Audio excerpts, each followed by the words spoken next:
Yeah. Oh, yeah. Oh, yeah. Yeah. Yeah. Friday night, Texas sky. We lit, house packed out, whole town in it. Pace crash hard, heartbeat sink. This that show that make you think. Under them lights, we don't play, we ball. From the small town fields to the big state calls. We talk rivalries, legends. Up next, kings. Breakdowns, hot takes, all them rings. Turn it up, don't miss this drive. Texas high school dreams so loud, so loud, so loud. You tune in now, right that way. This the part they crave every Friday. Welcome to the show where the big hits roll. Texas under lights, we talk hard, we talk soul. From the first snap hype to the last play glow. It's Friday night lights. Let's go. Woo! Let's get old, let's get old. Hey, let's get old, let's get old, let's get old. Hey, woo! Let's get. Hey everybody, welcome back to another episode of your favorite Texas high school football podcast, Between the Hashes. I'm your host, Adam Maccabee. My partner in crime, my co-host, Ariel Martin, is not going to be available tonight. If you guys could just say a prayer for his family and his mom, that'd be very, very appreciative. Our thoughts and prayers are with Ariel tonight and his family. But we are extremely excited to have two very special guests tonight. Cam Smith and Erick Cade, aka Big E, as I've known him for as long as I've known him.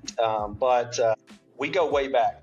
When I first started my journey in Texas high school football, I was a chaplain for Denton Braswell High School. And it was a startup high school. It was Denton's third high school at the time. And I sat down with Coach Cody Moore, who is now in Mineola. But I sat down with Cody and just told him my background, all the different things I've done in my life, and that I was interested in being a team chaplain. And Cody, in the first year, gave me the keys to the kingdom, so to speak, and welcomed me with open arms to be the team chaplain and lead Bible studies on Friday afternoons prior to or before their games on Friday nights. And Cam and Erick were a part of the first group of students that I was able to lead through that. We had Monday night Bible studies at my house. I'd cook dinner for them, and these guys would all come over, and we just have a good old time. And I got to be really, really good friends with Cam and Erick. And guys, as a friend of yours, it has been amazing watching your journeys from Denton, Texas, all the way into your college careers. And then now, you guys are prepping for the NFL draft. So congratulations on a great career from Texas high school football all the way into the NFL, and congrats, guys. Yes, sir. Appreciate it, man. Appreciate it. Absolutely. Well, let's just give everybody a quick intro. Erick, since you're on the far left on my screen, I'll just start with you. Just give us a little bit of intro about, who you are. Talk to us a little bit about your journey from Denton Braswell and where you went, and then we'll kick it over to Cam. Sure. I guess I'll start from the beginning. I was born in Kansas City. Then for my eighth grade year, I moved to Texas. Went to Naval Middle School. That was across the street from Braswell. And Shout out to the Panthers. Shout out to the Panthers, for sure. And after our football season, Coach Moore pretty much saw me and started bringing me up. I started lifting up with the team. Funny thing about that is they thought I was some type of high school transfer, and they're like, "You're not even in high school yet." That was a funny twist because I'm with these guys, and they had no idea how old I was. Yeah. So in the eighth grade, you were probably one of the bigger kids in eighth grade, weren't you? Yeah, it was me and Big Mike. If you remember Mike, I do remember Big Mike. Mm-hmm. Yeah, we were the two biggest guys. So. We all went to Braswell together, and the rest is pretty much history when it comes to what we did there. I mean, we had our first win, homecoming night against what was that team, Cam? Were you there yet, Cam? Because I know you came later.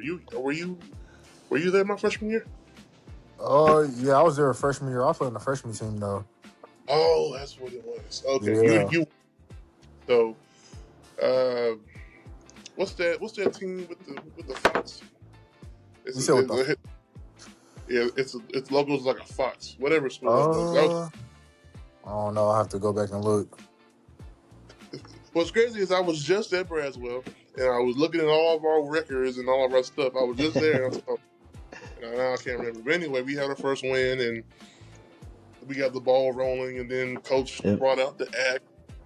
So we started carrying that around, and then we came together as a team, and we started winning, and I got my first offer to Arkansas that January, and then I got like 3 in that same day after they offered me the day before. So and that was in your sophomore year, right? Oh, that was freshman year. The freshman year, okay. Freshman year, first program win, and then of course we went all the way. We had a good season my sophomore year. Got all the way to junior year. Junior year came around. We had the first round of the playoffs at home. Yep. Beat them. That was a wild game. I remember and then and went to Cowboy Stadium, Journey World. Went there, played there, and lost to a team that we already beat once before. That was Red Oak, wasn't it? Red Oak. Yeah, that game was crazy, man. Because we had, and I'm gonna be real, we had 2 touchdowns called back by our guard. I don't know if you remember. We all called him Key. Light skin. I remember. Uh-huh. Yep. He had touchdowns called back. That's why we lost that game. But I'm sure he'll. Yep. Sure. But but we also came back because we were down. I think we're down 14 at half. So we came back from that. We went for one of our special plays. Lost it. It was a Hail Mary heave where we all roll out. Yep. But did all that. Senior year was decent. We didn't go to the playoffs again. And then COVID hit. That was a big. Yeah. COVID hit those last 2 years, so that changed everything up. Me and Cam, we didn't have prom. If you look at it, we didn't really have a real like high school 4 years. Didn't. We really just had. My oldest daughter was in y'all's class, and she really hated those years. I'll just put it that way. Yeah. Having to have graduation in your vehicle at Texas Motor Speedway is not a way to have graduation. Yeah. Yeah, that was the class of 20, I think, but 21 we had our Wisconsin. Yeah. Wow. We still missed a lot though. We missed a lot of prom and all that. Homecomings. Yeah. We didn't have a senior prank day. We didn't have none of that stuff. All that cool high school last 2 years of high school, we didn't really have it. So all my memories around high school now after sophomore year is just football. Yeah. That's all I really have now. Yep. Yeah. Cam, what about you? Yeah. I'm Cam Smith. I'm from Dallas, Texas. I grew up in Mesquite, Texas, actually. I didn't really come to Denton until really my freshman year. It might have been like that August, because I went to middle school in Plano where my dad coached at, and 8th, 7th grade did that. Then I remember my first day going to Braswell. I think they might have had, I think it was a spring game or it might have been in the fall. I can't remember. It was one of the two. I just remember going up there the first time. I was like, they coming up to me asking me what position I play. I'm like, I play quarterback, because at the time that's all I played. But so freshman year roll around, I played quarterback a little bit of receiver. I really thought I was a quarterback. I really believed I was a quarterback until I got moved up to varsity my sophomore year and played receiver, and I was like, I'm actually a lot better receiver than I am quarterback. And that was probably one of the best decisions I made at that time. I became one of the first people in Braswell history to eclipse 1,000 yards.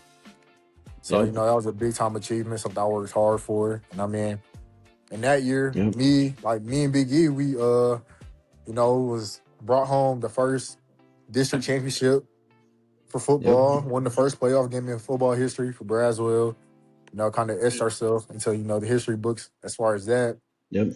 And me and Big E was talking about this the other day at the Cowboys little pro day. That we was probably the best class to ever come through there. Yeah. Just the people that we 100%. had. Y'all had So, Grayson playing quarterback, JK playing receiver on the JK playing opposite side receiver. of you. Had Jacob Hernandez, Tristan. Jacob Hernandez.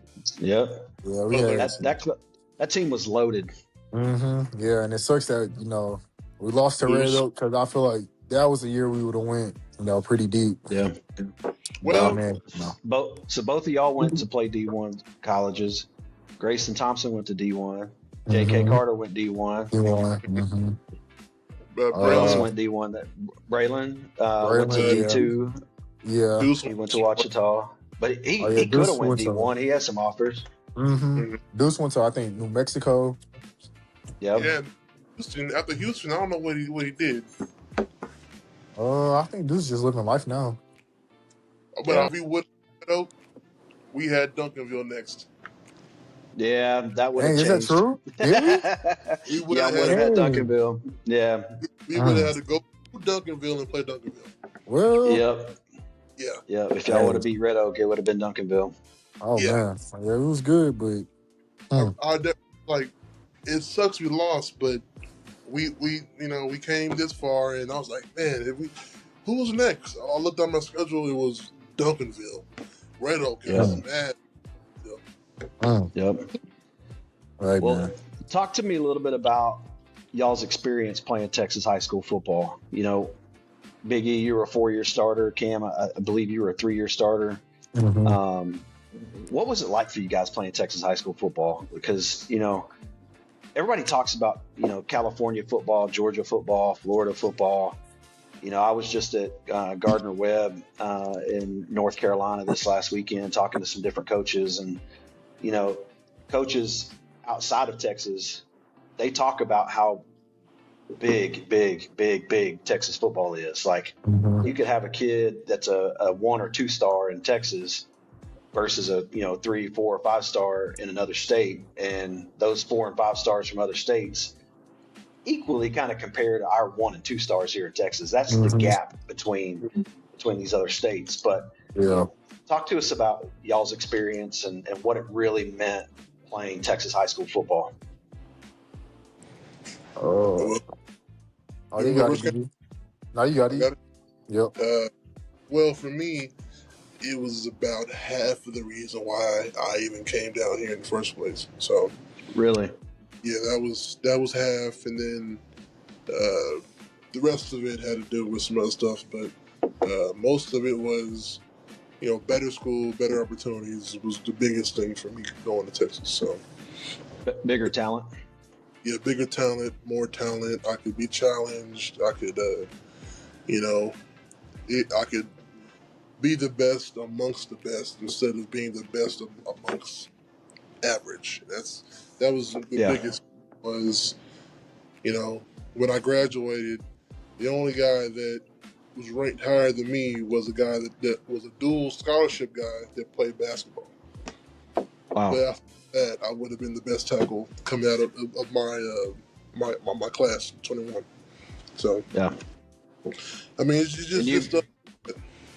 And you played left tackle most of your high school career, and then transitioned to right tackle in college, correct?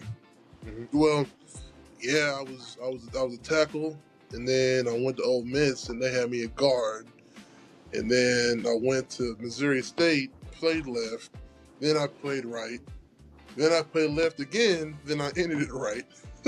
Gotcha. Okay. I remember the few games I was able to catch. You were on the right side, so. Yeah, I was mainly on the right side of my time there. Yeah. Cam, what about you? I mean, Texas football. I mean, you heard it yourself. I mean, people who aren't in Texas, the ones outside of Texas, they even know how big it is here.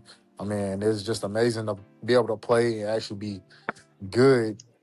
Playing in Texas football, it really puts in perspective. Like when you go to college and kind of see like people from all over like the state who are like you said 4 or 5 stars, and you kind of match up against them, you're like, dang, he was a 4 star. Like you probably wouldn't even play at my high school. So I mean, Yeah. it just kind of puts in perspective like how competitive like Texas is, and like even like you still see the talent in the NFL. Like the best Yep. receiver in the league this year came from Rockwall. Yep. And he was the best Mr. receiver in Jackson Texas. So Smith and Jigba. yeah, so people who saw him play in high Yep. school, it wasn't like shocking that like he was the best in Yep. Texas. So I mean, it's only fitting that he's the best in the NFL. So that kind of just put in Yep. perspective like how competitive and like how big Texas is. Well, talk about competitive. You were one hell of a wide receiver in high school. Like you were Mm-hmm. torching kids all day, every day, twice on Sundays. And then when Oklahoma State came calling, they wanted to convert you to DB, and you made that transition and played, for Oklahoma State as a DB. So that Yeah, just goes to show, your versatility, but it goes to show what Texas high school football can get you. yeah. Not just I'm playing one side of the ball because I played a little bit Yep. a deep, not really in high school, but I mean, like for me to be able to transit, like really, essentially not playing DB at all, essentially to go in college and play DB and be able to really start my second year in college, like you said, just shows Mm-hmm. how competitive and like just the work ethic that it takes, like from people who come from Texas and play college football or high school football in Texas, like just that work ethic we have and like, yeah, Yeah. man, it goes to The show for work ethic itself. is definitely different in Texas than other states. Hmm. Yeah. So, let's talk a little bit about the transition from Texas high school football into your next level of career. Cam, I know you were recruited. You had multiple D1 offers. You really could have had your pick anywhere you wanted to go. I'm sure some of your offers were for wide receiver, but you obviously ended up choosing Oklahoma State to go play DB.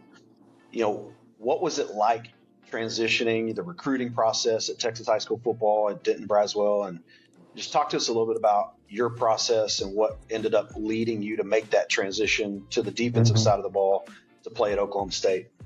Yeah. So my recruiting process, I mean, I started really getting looked at after after that sophomore season. So that spring Mm-hmm. going into my junior year is where I kind of really started getting looked at. Had teams coming out to our practices, talking to me, talking to Coach Moore, and you know, it's exciting at first. Like you're in class, getting pulled out of class.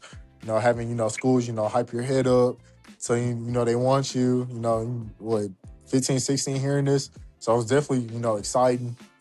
And then, I mean, This was pre-NIL conversations. yeah, yeah, this is, pre-NIL. So just strictly just, hey, we just want you here. No money, you gonna have to Yep. work. So, I mean, yeah, Yep. just hearing all that, the recruitment process definitely was fun. It was exciting.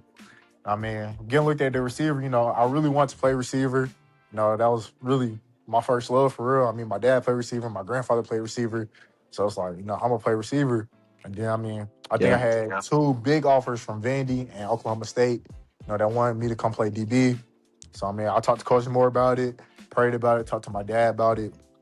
And ultimately, just made that decision, kind of just bet on myself, believe in my ability and God's plan for me to, just take that leap of Yeah. faith. I mean, now look at me. Yeah, for sure. Now, Big E, you were primarily Grayson's blindside protector at Braswell playing left tackle. Talk to us about your journey. Obviously a 4-year starter in high school, multiple D1 offers. You really could have picked anywhere you wanted to go. What ultimately led you to pick Ole Miss, and talk to us about your process. Well, my process, I mean, pretty similar to Cam's. The only difference is mine was 1 year longer than his. It was wild. It was just, I was sitting here, like, at like the peak of, like, the many offers that I had, I think I ended up with, like, I was over 40. Like, Yeah.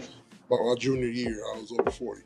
So I'd watch, I'd turn on the TV and watch the teams play on Saturdays, and I got offers from all the schools that are playing almost. And that was like, kind of just, I don't think I understood it at the time. Now that I'm older, it's like, that's actually insane that I was sitting there watching Crazy. every game that was on, both teams, usually I had a scholarship from, which was just just ridiculous. And even going back to the NIL thing, I was talking to one of my teammates about it a little while ago, and I was like, man, if me and Cam, we were just 1 year early.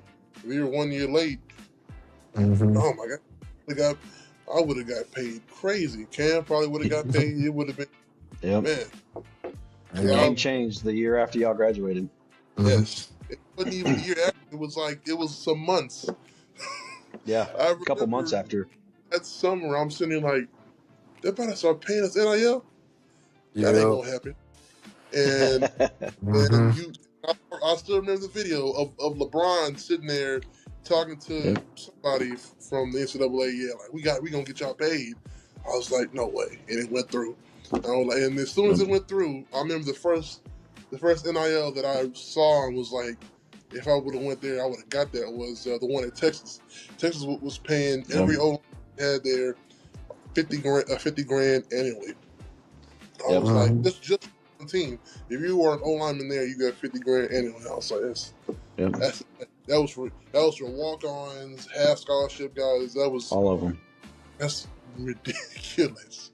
You Yeah, know? when we were in Melissa, Trevor Gooseby was our left tackle at Melissa, and he's now playing tackle at Texas, and that was kind of the driving thing about their NIL deals. Every lineman, didn't matter if you were number 1 on the depth chart or 7 on the depth chart. Everybody got some massive NIL deal.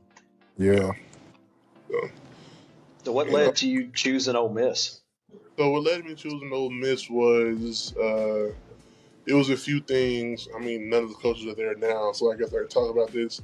They gave me a little bit of well, I'm no longer part of the NCAA either, so I can really talk about this now. They gave me a little something to sweeten the deal, and I also just I like the area. At the time, I liked the area. It was cool. The environment was cool. I still talk to the majority of the guys that were there. And even with all that, I still, even when I transfer, I still enjoyed my time there. It was an experience that I'll never get again. It was, their playbook. Coach Moore used their playbook to make ours. So a lot of the schemes, a lot of the plays I already knew in terms of how they were ran, how they were supposed to look when they were ran. So that was another factor. And I like the O-line coach, but funny about the O-line coach is he actually got fired. The day that I met him, they fired him. Like person. Yeah. So maybe that should be fine, but I still have no regrets. I still enjoyed everything. That's awesome. And even the portal, the portal has changed again because the portal is not even like the way it was when I was in it, because there's only one. So it's gonna be. I think it's gonna be worse. I think there's gonna be a lot of kids that will hop in there and kind of be like me and end up kind of lost. Like if you don't have, because I jumped in there without an agent. So if you jump in with an agent or someone to help you, you're lost. Now there will be some that will reach out, because I had a few teams that had reached out, and a lot of those teams fill up fast. So if you don't give them let's go ahead and take care of this, in a few days they'll pick somebody else up, and you're kind of stuck. Yeah. Or a few of the teams told me, hey, if you just wait till summer, we should have another room to pick you up. I didn't want to wait till summer, so that's why I ended up at Missouri State, and I enjoyed my time there. They took care of me. At that time, the NIL had started, so I was getting some of that, and I enjoyed my time there. And the Valley football is competitive. It's a competitive conference at that level. So because when you were there, they recently just made the jump to FBS, right? And when you were there, it was an FCS program, or was it a Group of 4 program? No, we were FCS. We were a Valley team. So we played North Dakota and South Dakota every year.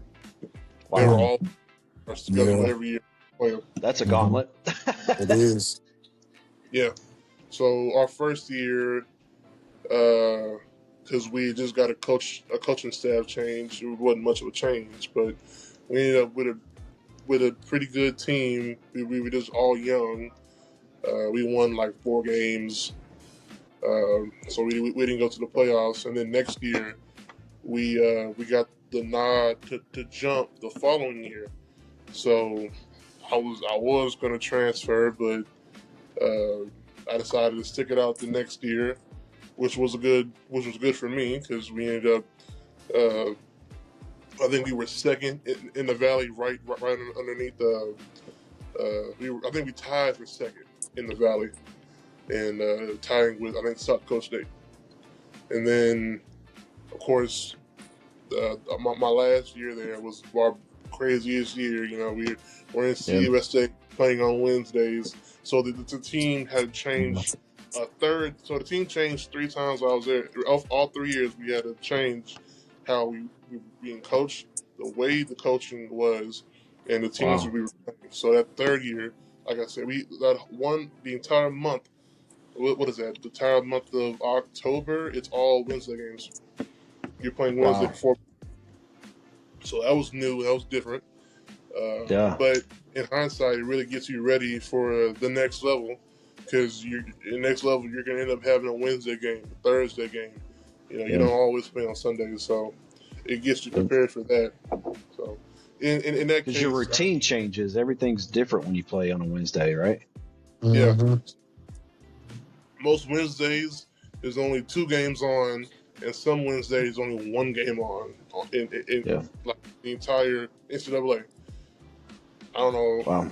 I'm sure some of the teams will eventually adapt to playing on different days, but we got a lot of screen time for only being 1 game on. So Yeah. So let's talk about the transfer portal a little bit for these high school athletes that might be tuning in, listen to this. You know, Sure. it's changed the recruiting game. You know, you guys went through the recruiting process pre NIL, pre transfer portal. I had to navigate my son through this whole process. Just committed to an FCS D1 school in Gardner Webb out in North Carolina. But you know, you've got all these different things that are helping, hurting high school recruiting, however you want to put it. But Cam, I know you played all your years at Oklahoma State and never really got Hmm. into the portal situation. But both of you kind of talk about, you know, the portal, the plan, because Cade, you know, Erick, you alluded to making sure that you have a plan. You know, talk about the plan and how to navigate the portal and how high school athletes can view their recruiting and how to navigate, you know, making a choice on where to pick a school based on the portal and what coaches might be looking at with the portal versus high school athletes. And we'll start with you. I mean, I never, got in the portal. The one thing I can say is that I feel like a lot of kids coming in, they pick a school could just be based off money, and they don't really know, like, if the coaches are real, like, not necessarily separating the fluff from the real. So I would just say, like, kind of just like pick a school that best fits you and like got what you like. They have what you want, and they're gonna help develop you as a player. And then also, I mean, I saw a little bit of the portal because my brother got in, and then even when we had the 3-9 season, and they cleared house as far as like coaching staff wise, it was up in the air if me and my brother was gonna get into the portal. And like you said, I had a couple places, just waiting for me to, pull the trigger and get in. But some I feel like nowadays, like some kids just like think, oh, I'm not playing this year, I'm just get in. They don't have a plan. They don't have, like coaches reaching out to them. So essentially, kind of like Biggie said, like you get in the portal and get lost because there's a lot of kids Yeah. getting in the This portal. last And cycle, there was 9,800 yeah, football athletes that got in the portal this last cycle. yeah, and then the portal window is smaller. So really, if you Mhm. don't jump at the first like offer that you one. have, the chance you get can be snatched up like that. Like one thing I remember about my brother, when he was in that portal, There's schools, reaching out to him saying like, hey, you either got to commit like today or we're bringing in this kid on a visit. And if this kid commit here, there ain't going to be no spot. So it's kind of like you saying like the spots fill up like that. And you essentially do have to have a plan. And kind of just like know if your name has that buzz and necessarily kind of just understand like what's your real reasoning behind getting in the portal. Yeah. Big E, what do you got about the portal?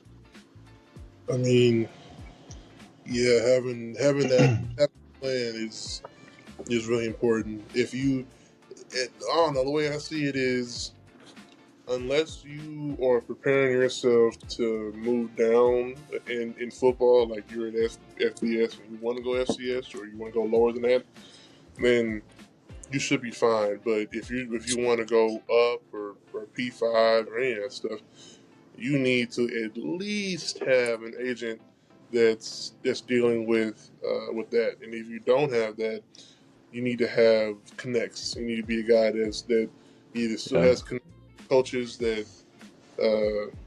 want you. I know some coaches don't really care about the rules, and they'll still reach out to you. And it's really you really gotta have a backup plan on a backup plan. Because I had one plan is I was wanting to go to K-State, and I had the nod to do that from their assistant O-line coach. He was like, "Yeah, just get in the portal, give me a call back. We'll figure something out." And that was the same year that they had a crazy year, and they had a bunch of the O-linemen come back. So he's like, "Well, if you want to wait till summer, you can, and there'll probably be a spot, but I can't guarantee it. So you should probably look elsewhere." And that's kind of how that went. Because that was the school that I was putting all my, interest in, and I was like, well, I'm kind of back to square one. Yeah. So yeah. And you mentioned, the importance of picking a school because you like it. They have everything that a student athlete might want from an academic standpoint, the campus, all that kind of stuff.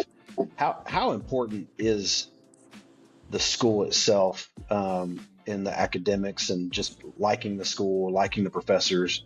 Talk to the high school kids about that side of it. Definitely. It's definitely, important. Definitely if like you coming in as a freshman, because a lot of freshmen don't necessarily play unless you're a big time name.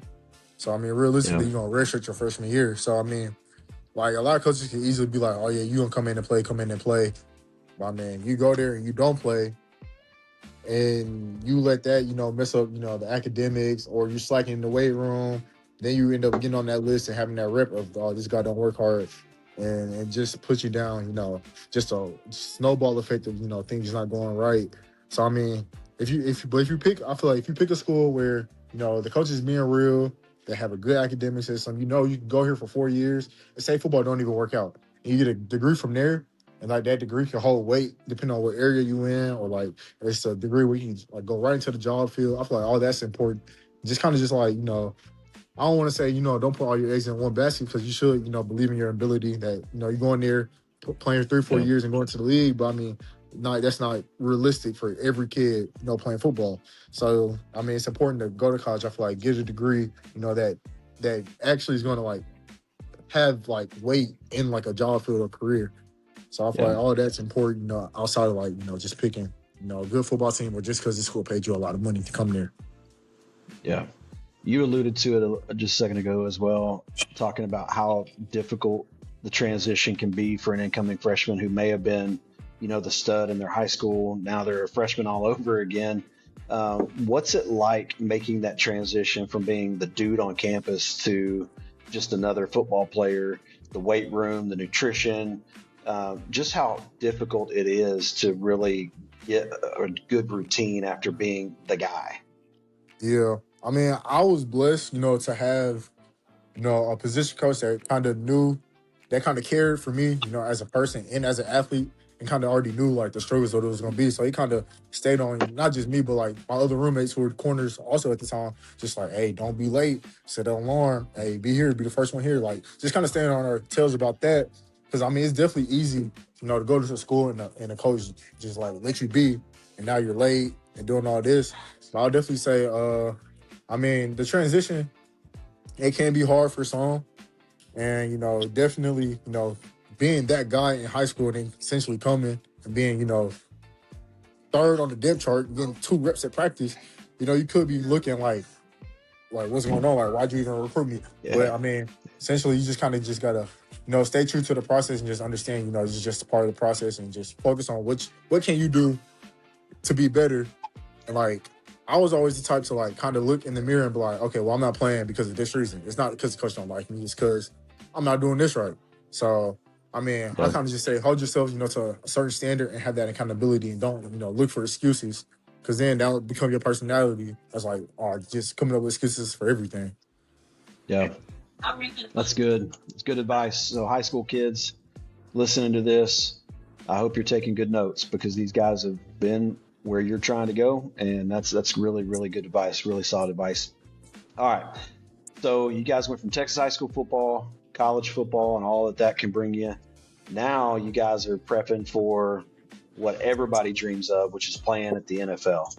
And I am super excited that you guys are making that dream of yours a reality. Talk, Big E, you're wearing all the Cowboys gear. You've got a lot of things happening. Talk about your training. Before we got on the recording, you had talked about spending a couple months up in the Northeast. But talk about that transition from college to the NFL and what it's like with the training and putting yourself through all of that. Well, it's just on another level in terms of the training. So you start middle school, I guess once middle school, right? And you're kind of training, not really. You're just doing it for fun, right? Then you get to high school and you're starting getting a little serious. You might, do training over the summer, but you're not doing nothing during the winter after football season's over or the spring or, and then you get to college and college training is the entire time you're there. It doesn't really stop. And it's nonstop, right? Sun up to sundown. Mm-hmm. You'll get a few weeks off, but even that's nothing. And then when I played my last game in December, I had like 3 weeks before I went to train in Pittsburgh, and that training schedule was something I've never done before. It was 4-hour blocks every day but Wednesday. Wow. So you're going 6 days a week for 4 hours every single day. Wow. 1 day. And you repeat that. And you repeat it. And you repeat it. And you repeat it. And you repeat it again. And you're like, man, it feels like I've been here a year and it's only been 4 months. It's only been 3 months. And then it just keeps going. Right? And that 4-hour block is probably a mixture of strength, position specific, right? Well, so we started out, it's just a bunch of cardio training, lifting was like the first couple days, and then we started getting ready to, 40 position, how to run your 40, maximizing your bench press, getting your numbers as high as they can for your pro day. That was really, really big. But we did do position stuff, position work. They delivered us our food, just the whole nine. Oh. So you really had to sit there and like, this is how it's gonna be. Like when I go to a team, it's gonna be. Well, he actually had this schedule to where it's supposed to be harder than what they'd be doing, but you're gonna have 2 hours most days. It'll be 2-hour workouts where you'll work out and then you'll do film and you'll all that.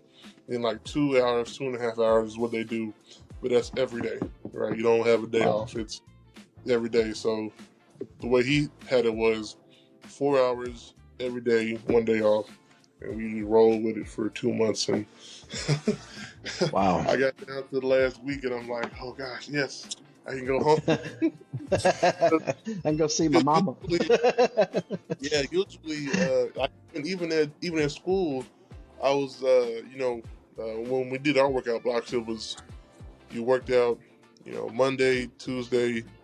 We did mobility Wednesday, worked out Thursday, worked out Friday, and then you had the weekend to do what you want, right? That's what I was used to. Cam, what's your prep for the draft been like? Somewhat a little similar to Big E's. I mean, yeah, it's a different type of training and a different type of schedule. Like, I remember my first day there, like, we're literally up there. I was up there from like basically 7:30 to like, depending on the day, it can range from like 7:30 to like 5:30, 7:30 to like 3. But it's just like we get there, we do treatment, then we'll go to the field, do work on like 40s, do like whatever workout they had us do on that specific day, do 40s, and then we'll have a lunch break, and then we'll go lift. And then after that, depending on the day, we can either do extra treatment or, just go home and chill. And then right back up the next day, basically 6 days out the week. You know what I mean? Do it all That was over just, again. yeah. And the one thing I would really, take from it that I definitely have added, now, like, and high school, college, like, pretty good athletes, like, we can eat whatever and still go out there and perform. But one thing they kind of really, like, taught us is that, like, nutrition and, like, sleep and how much treatment you need, like, really, like, affects, like, how you perform. Like, we was doing treatment, getting massages, like, every day, probably like 3 times a day. Like, after every little thing we did, we'll have either massage or treatment or PT, like, every day. So that really kind of just put in perspective, like, this is, like, kind of, like, what is going to be at the next level. Like he said, like, this is how it's going to be. Like, you're going to work out. And I'm assuming in the next level, they're not going to tell you, to go to PT, go to training. Like, you got to take that initiative on your own to, do that, give massages, make sure your body's good. Because they just going to expect you to go out there and perform. So, I mean, it's a job now. So that's kind of how my training was. Just like, eating the right things, getting the right amount of sleep, and just taking care of my body. And then, of course, the workouts, in itself was, hard, just different type of workout. It was more so like track workouts, and just working, trying to activate different parts of your body that, in the weight room in college, they didn't necessarily, focus on. Wow. So, I mean, that's probably the biggest thing, my takeaways from this training. That's awesome. Well, good luck to you both as we head into the NFL draft. That's next week. And I know you guys are expecting big things, and I'm expecting big things for you guys. I can't wait to watch you at the next level, whichever team you guys end up going to. I will become a big fan and have to start wearing their gear. Big E, hopefully it's the Chiefs or the Cowboys. That way I've already got the gear, so I can just, wear it and support you. Cam, I don't know where you're going to end up, but wherever you go, I will certainly be wearing your gear. As we close this episode, Big E, what's one word of advice that you would give to a high school current junior, about to be a senior, a class of 2027 kid that's getting ready to play their senior year, looking for an offer, looking to commit, looking for that next level? What's the one word of advice you'd give them? One word of advice. Sorry. Can it be 2? Give them 2. Okay, so one big thing that I didn't realize was such a thing that you needed was learning how to be by yourself. That's huge. Learning to be like, okay, I can sit here by myself and not want to go out and party and do all that other stuff if I end up going to school. Learning how to be by yourself is a lesson that you need for just life in general. Because being up under your parents all day, that's not realistic. You're not going to be doing that when you go to school. So I tell that to everybody that's going to just do school, not even sports. So that's one. And then the other one is what Cam was about earlier: nutrition. What you put in your body, you'll get it. It'll come up and it'll either help you or hurt you. What you put in is what you get out at the end of the day. So if you put in a bunch of junk, your body's going to perform like a piece of junk, or some sort. That's what I had a mentor one time. We were talking about nutrition, and our bodies are the temple of God, right? You guys are believers on here, so I can talk about it. But if your bodies are the temple of God, a guy that owns $1 million racehorse, he's not going to put junk in that $1 million racehorse. He's going to put the finest nutrition, the finest fuel, so that that racehorse can perform at its highest. Well, why are we sitting here putting McDonald's and just junk in our bodies when you're a high performing athlete? Treat it as such, right? Your body's a temple. Treat it as such. That's good advice. Cam, what about you? Like Biggie, I'm gonna have two. I'll probably just say stay the course and keep the main thing, and just be where your feet are at. Like, just take it all in, and definitely, like I had a mentor at OSU that used to always say, keep the main thing, the main thing. You going to college, for one thing. I mean, that's not to say, don't enjoy college, but, just know why you're there. Like, you there to play football, and go to the next level. So, act like it. Yeah, that's good. I had a mentor tell me too, along those same lines, prosper where you're planted. Mm-hmm. Keep the main thing, prosper where you're planted. Yep. Well, guys, I really appreciate you taking the time to be with me tonight and share some wisdom. It's great catching up with you guys. Super proud of both of you. Way to represent, your families, the community of Denton Braswell, and all of us that cheered you on from middle school ball all the way up to where you are now. I'm so proud of both of you. So thank you again for taking this time. You've been listening to Between the Hashes, Texas High School Football Podcast. I'm your co-host, Adam Maccabee. Till next time, thank you for listening, and we'll see you next time. Yes, sir. Appreciate you.